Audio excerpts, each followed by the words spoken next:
Min barra li John F. Marks kien attiv ħafna fil-qasam tal-politika, huwa sikwit kien jikteb fil-ġurnali u kiteb ukoll romanz u parodija. Arnold Cassola, neputi ta' Marks, qasam magħna xi riflessjonijiet dwar Nannuh. John Marks huwa n-nannu tiegħi, huwa missier ommi u huwa twieled l-Isla, għex pratikament 59 sena u hemm miet imbagħad ta' Sliema. Kien attiv ħafna fil-Partit Laburista, ġifieri kien il-bniedem li daħħal f'Malta l-festa tal-ewwel ta' Mejju. Kien ukoll attiv ħafna kif edna fil-Partit Laburista billi kien anki l-President tal-Każin tal-Isla tal-Labour Party u appuntu l-ewwel ta' Mejju daħħalha f'Malta l-ewwel rappreżentazzjoni fl-1928 u meta tara pereżempju ir-ritratti ta' dak iż-żmien tara l-ommi ta' 5 snin, dak 6 snin kemm kellha dak iż-żmien u oħta żgħira, it-tnejn libsin bandiera ta' Malta bajda u ħamra fuq il-palk ġo l-Isla jirreċtaw. Nannu tiegħi Johnny Marks kien jidħol fil-kategorija ta' dawk il-kittieba intellettwali tal-Labour Party ta' snin 30, jiġifieri meta huwa kellu 30 sena u aktar, li kellhom għan li jirriformaw il-qagħda tal-Maltin, edukattiva tal-Maltin, speċjalment ta' dawk imtaħta. Allura huwa jidħol f'dik il-kategorija ma' Giuseppe Bonnici, ma' Orlando, ma' Ellul Mercer, ma' Juan Mamo li jikteb il-letteratura u allura f'dan il-każ li kbar xogħol tiegħu tejbilhom ħajjithom. Anki it-titlu huwa emblematiku, ittejjeb il-ħajja ta' ħaddieħor.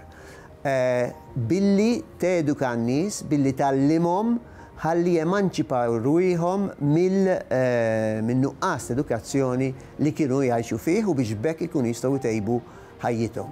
Jekk dan mbagħad seħħx fir-realtà hija kwistjoni oħra. Il-lingwa nostra huwa biċċa teatrali qasira li fiha hija pratikament parodija tas-sitwazzjoni soċjolingwistika u politika ta' Malta f'dawk iż-żminijiet. Nannu tiegħi Johnny kien anglofonu, forsi anglofobu wkoll, ġifieri iżomma l-Ingliż u naturalment kien jippuxxja allura ħafna lil-sin Malti. Huwa l-awtur flimkien ma' Mossegat u ma' Giuseppe Bezzina tal-abbozz tal-liġi dwar il-Malti fil-qrati. U appuntu l-lingwa nostra huwa parodija tal-qrati Maltin, tal-kawżi Maltin, fejn għandek dak iż-żmien kien għadhom il-lingwa uffiċjali kienet it-Taljan u allura timmaġina lil dal-maġistrat jitkellem kollu Taljan. Għandek mbagħad il-reġistratur tal-qorti jitkellem bil-Malti standard u mbagħad għandek il-Malti normali li jitkellem bid-dialett u mbagħad għandek il-Malti li ġi minn barra billi kien jgħix l-Alġerija u kien jgħix mat-Taljani u jitkellem kollu taħlita ta' min għalih Taljan u li fil-fatt huwa sqalli. U allura għandek dil parodija ta' dawn in-nies li jitkellmu bilsna differenti u pratikament fl-aħħar jispiċċaw ma jitkellmux bil-Malti.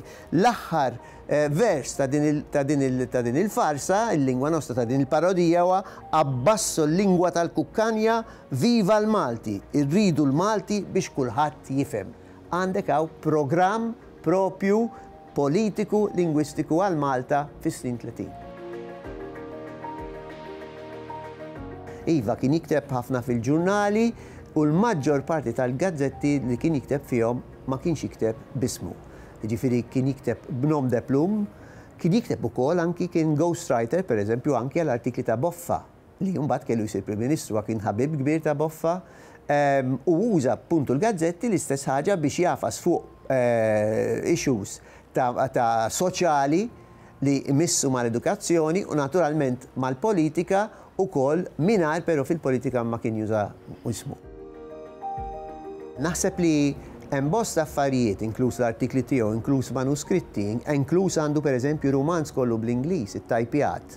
li huwa kollha inediti u dawn huma kollha qegħdin illum jiena u l-familja it-tifel tiegħu Robi li għandu 94 sena għadu ħaj iddonajnihom lill-Università ta' Malta u allura min jinteressa hemm il-John F. Marks Donation fil-Università ta' Malta jista' jmur iqalleb ifittex.